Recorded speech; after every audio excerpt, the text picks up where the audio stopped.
이제 앞으로 그 리뷰가 이런 식으로 올라가는 게 몇 가지가 있을 거예요. 그 기존에 봤었던 뭐 토이스토리라던가 혹은 2001 스페이스 오디세이 혹은 시계테일 오렌지 이러한 것처럼 어떤 그 이야기 속에 들어있는 그런 큰 줄거리들을 얘기해야 되면은 이제 그렇게 동영상으로 만들어서 올릴 건데요. 만약에 어떤 포인트라던가 혹은 어떤 것에 집중적으로 보세요 혹은 제가 비평이나 혹은 찬성하는 거에 대해서 얘기를 한다 그러면은 이와 같은 형태로 여러분들 보여주고 중간중간에 필요한 영상들을 삽입하거나 사진을 삽입하는 형식으로 이제 진행이 될 겁니다. 오늘은 처음으로 이제 영화 쪽에서는 퍼시픽님 관련돼서 이렇게 말씀을 드릴 거예요. 제가 퍼시픽님 업라이징을 보고 나서 저는 찬사를 금치 못했어요. 제가 그때 이제 VFX를 공부를 한참 하고 있었을 때예요. 이제 그래픽에 대해서 이제 배워야 돼야 그런 시기가 와서 그래서 VFX에 대해서 이제 공부를 하고 있는 시점에서 퍼시픽을 본 거죠. 근데 이거는 영화사의 한 획을 긋는 영화인 거예요. 근데 되게 많은 사람들이 이 영화를 단순히 개연성과 중국의 그 투자 그리고 감독이 바뀌었다는 이유만으로 엄청나게 뭐라고 그러더라고요. 물론 1편의 그 웅장함이라든가 묵직함은 사라졌어요. 그거는 저도 인정은 합니다. 그래서 그거는 취향차가 있을 수 있어요. 나는 로봇의 묵직함과 그런 파워가 느껴지는 그런 게 좋다라고 볼 수는 있지만은 또 어떤 사람들은 너무 느려 1편은 근데 2편은 좀 빨라서 괜찮더라 라고 생각할 수가 있죠. 근데 저는 개인적으로 1편보단 2편이 더 그런 액션 쪽을 더 좋아해요. 제가 이제 애니메이션을 어렸을 때부터 많이 봤기 때문에 그 로봇 애니메이션을 굉장히 많이 봤거든요. 그러다 보니까 이게 굉장히 좋더라고요. 빠르게 되는 게. 그래서 액션 쪽은 제가 특히 할 말은 없어요. 그런데 개연성이라던가 혹은 그 외에 다른 거에 대해서 얘기를 안 하는 건 전 솔직히 좀 웃겼어요. 특히 개연성 부분은 정말로 건들면 안 돼요. 이거는 개연성이 그냥 부족한 거지 이상한 건 아니에요. 만약에 퍼시픽님의 개연성을 깔려고 그러면은 어벤져스 인피니티 워도 까야 됩니다. 두 개 같이 까야 돼요. 근데 두 개 같이 까는 분을 제가 솔직히 많이 못 봤거든요.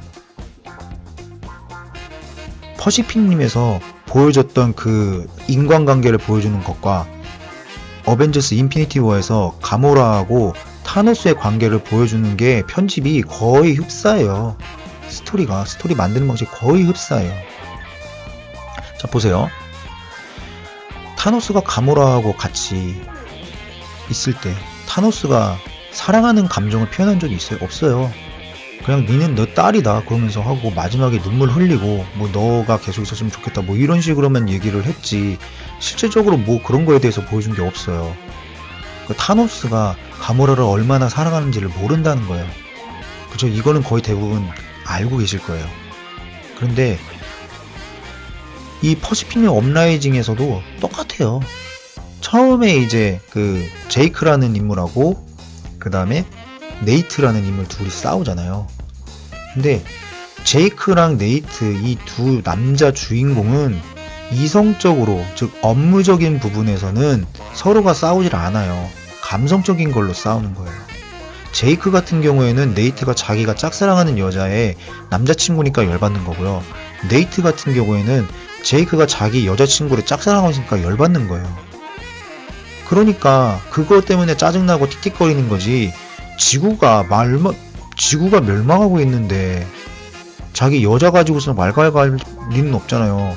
만약에 지구에 외계인이 공격을 하러 왔어요. 그러면 지구 전체가 합쳐가지고서는 힘을 합쳐서 물리쳐야죠. 안 그렇습니까? 그러니까 얘네들은 업무적인 부분에서는 부딪히는 게 없어요. 그래서 시리얼을 먹을 때 얘네가 금방 오케이 하고 간 거예요. 왜냐면 얘네들은 여자를 두고 사랑하는 여자를 두고 싸우는 관계지 걔네들이 그 카이주를 없애야 되겠다는 걸로 싸우는 거 아니에요. 지구는 당연히 지켜야 된다고 생각하는 거예요. 그리고 이거를 연결하는 캐릭터가 있어요. 얘네 둘을 연결해주는 그 캐릭터, 그게 마코예요. 마코가 그 역할을 합니다. 제이크 같은 경우에는 아버지가 돌아가시고 나서 자기를 챙겨주고 어렸을 때부터 자기를 따뜻하게 해줬던 자신의 그 멘탈을 잡아주고 버팀목이자 기둥이었던 사람이 마코예요. 아빠하고는 별로 안 친했죠. 그죠? 근데 이 네이트 역시도 전설이잖아요. 전설. 1편에서 그 했던 행동도 전설이잖아요. 그러니까 그 전설을 좋아할 수밖에 없어요. 존경의 대상이에요. 그래서 이 마코라는 인물이 두 사람을 연결해줘요. 근데 나중에 마코라는 인물이 사라지잖아요. 그러면서 둘이 서로의 교감, 지구를 지켜야 된다는 그걸 통해서 마코의 복수를 해야 된다는 걸 통해서 연결이 되는 거예요. 그런데도 싸우는 이유는 얘가 내 여자친구 좋아하니까, 얘가 내가 좋아하는 여자 남자친구니까. 그래서 그거 가지고 계속 킥킥킥 싸우잖아요. 그런 것들을 흘려줘 준 거예요. 되게 많이 나와요. 그거 점점점점으로. 대신에 이거를 한 번에 연결시키는 스무스한 그런 스토리가 없었을 뿐이지, 그거는 인피니티 워도 마찬가지잖아요. 그냥 과거신 짤랑 하나, 그리고 나서 뭐 둘이 뭐 얘기하는 거 조금 보여주고, 그 다음에 내가 너를 사랑했다 그러면서 집어던지잖아요. 눈물 흘리면서. 물론 마블이 여기서 되게 잘했어요. 우리 아빠라는 사람들은 그와 같은 형태의 사랑을 보여줘요. 그러니까 캐릭터를 되게 잘 살린 거예요. 아빠라는 캐릭터를 정말 잘 쓴 거예요. 그래서 그거는 뭐라 그럴 수 없지만 메시지를 전달하는 방식은 똑같다는 거예요. 둘 다 개연성이 없어요. 그냥 스토리만 봤을 때는 개연성이 되게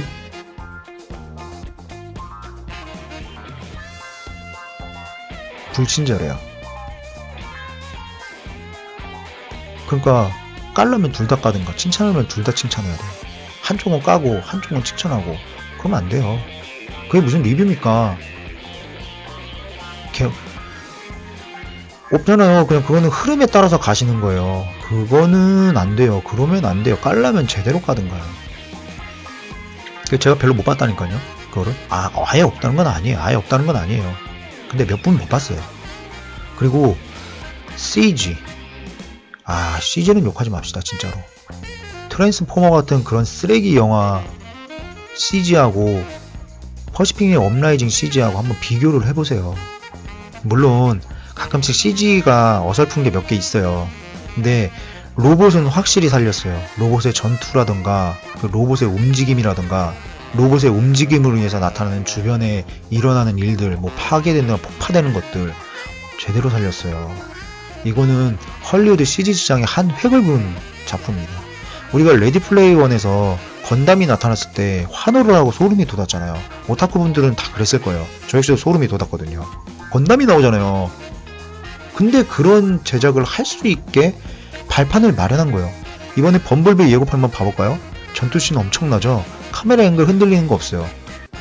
근데 과거의 트랜스포머 한번 봐보세요. 카메라 앵글 엄청 흔들리죠? 퍼시픽리 업라이징이 나오기 전과 후의 차이예요. 저는 그렇게 보고 있어요. 물론 CG 시장이 발달했지만은 그 CG를 제일 먼저 선두에서 보여줬었던 이 퍼시픽님이라는 이 영화가 있었기 때문에 이렇게 멋진 연출이 범블비라는 영화에서 나올 수가 있었던 거예요. 왜냐면 사람들이 정말 스토리도 뭣도 좋지 않고 그런 거에 대해서 욕을 먹었던 이 영화가 이 정도의 CG 퀄리티를 보여줬기 때문에 얘네도 그거를 따라가야 되는 거예요. 그러니까 카메라 앵글 흔들리고 뭐 하는지 모르는 액션이 안 나오는 거예요.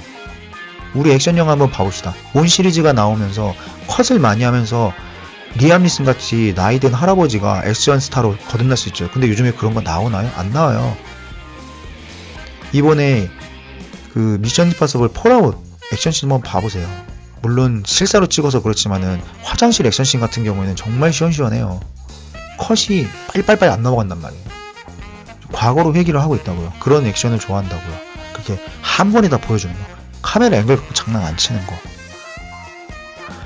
CG는 정말 까면 안 돼요.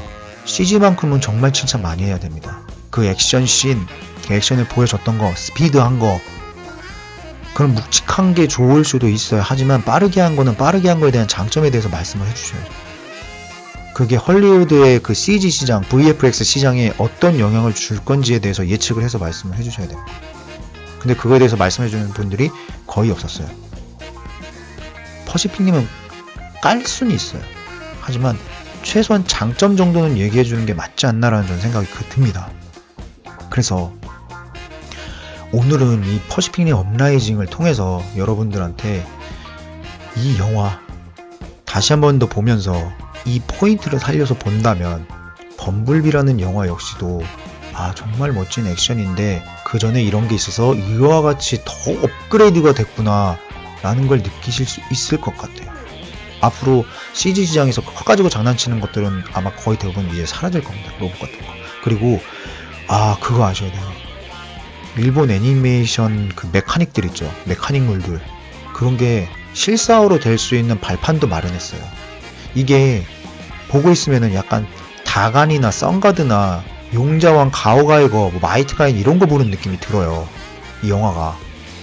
그러면 시나리오만 좋으면 그러면 이 로봇이 나와서 뛰어놀 수 있는 그런 게 나올 수 있어요. 솔직히 파워레인저는 액션씬이 좀 화려하긴 하지만 솔직히 얘기하면은 퍼시픽님에 비하면은 이게 잽이 안 됩니다.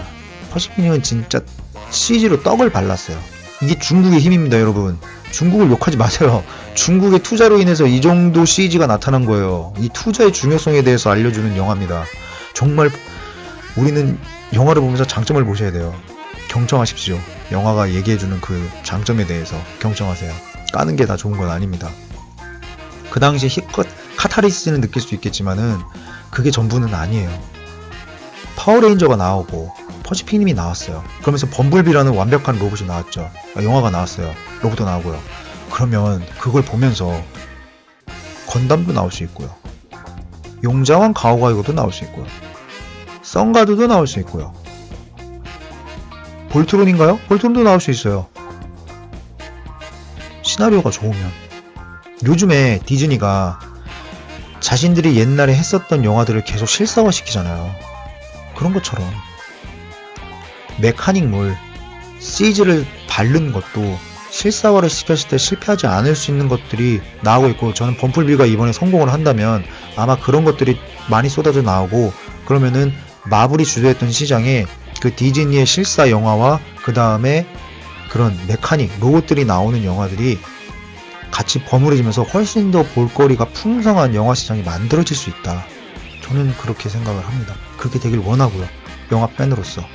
그래서 퍼시픽님 업라이징을 욕하시면 안 돼요. 파워레인저 역시도 그런 로봇이 나오는 거, 스토리는 솔직히 좀 웃기긴 했지만 그래도 그런 것들에 대해서 욕하는 건 조금 아니지 않나. 좀 장점을 좀 봐줬으면 좋겠다. 그리고 그런 장점이 이런 게 있습니다라고 말씀드리려고 이 영상을 만들었습니다. 그럼 여러분들 긴 영상 봐주셔서 감사하고 저는 이만 물러가겠습니다.